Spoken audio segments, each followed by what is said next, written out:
Protesta po ang Philippine Animal Welfare Society laban sa isang touring dolphin show na magbubukas ngayong buwan. Reklamo ng grupo, biktima ng sari-saring pang-aabuso ang mga dolphin. Inireklamo rin ang isang tanggapan ng Bureau of Animal Industry na nagbigay ng permit sa palabas. Nagbabandila si Zian Ambrosio. Sumugod ang mga miyembro ng Philippine Animal Welfare Society o POS sa tanggapan ng Bureau of Animal Industry sa Quezon City. Inirereklamo nila ang muling pagbubukas ng taunang dolphin show ng Indophile Sea Wonders Limited Company sa Araneta Coliseum tuwing Kapaskuhan. Noong 2006 pa nadiskubre at nakuna ng POS ang mga umano'y pang-aabuso sa mga dolphin sa mga show na ito.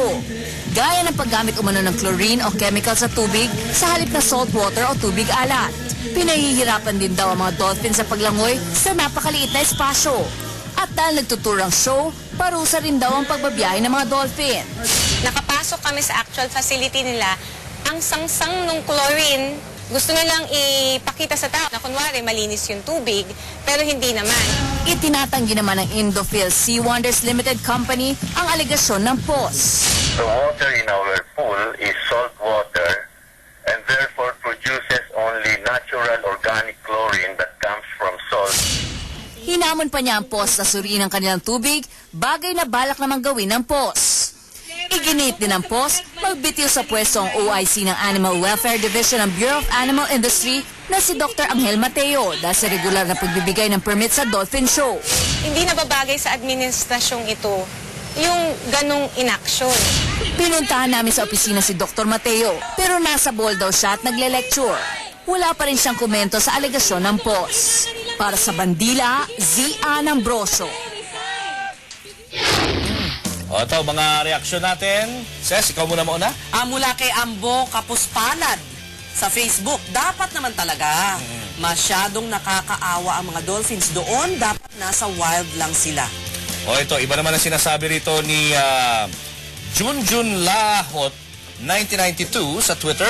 Sa tingin niya, hindi naman yun dapat ipagbawal dahil nakapagbibigay aliw naman ito sa mga tao, lalo na sa mga bata. Sa ating Facebook naman, si Darnie Beatbox on Facebook.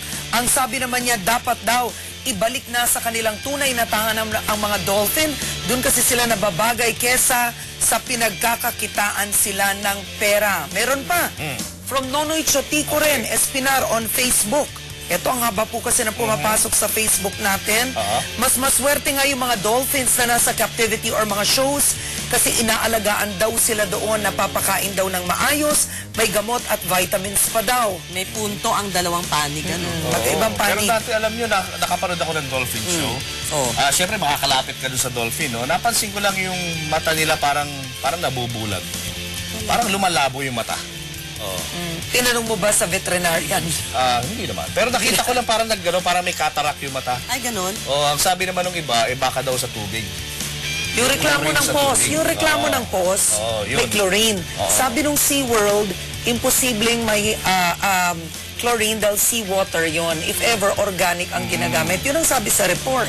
Pero yung punto naman ng iba, kaya nga nandiyan yung mga dolphin para mag-raise ng awareness doon sa mga bata. At makita Pero, sila ng up alam mo, close. masyadong mahal ang bayad. Kano? Mga ilang libo. Ganun? Para makapanood. Oo, doon sa sugat, Ganun ha. Okay. Susunod. Swan Power Plant, Pumalia. Ilang lugar sa Metro Manila at Southern Luzon.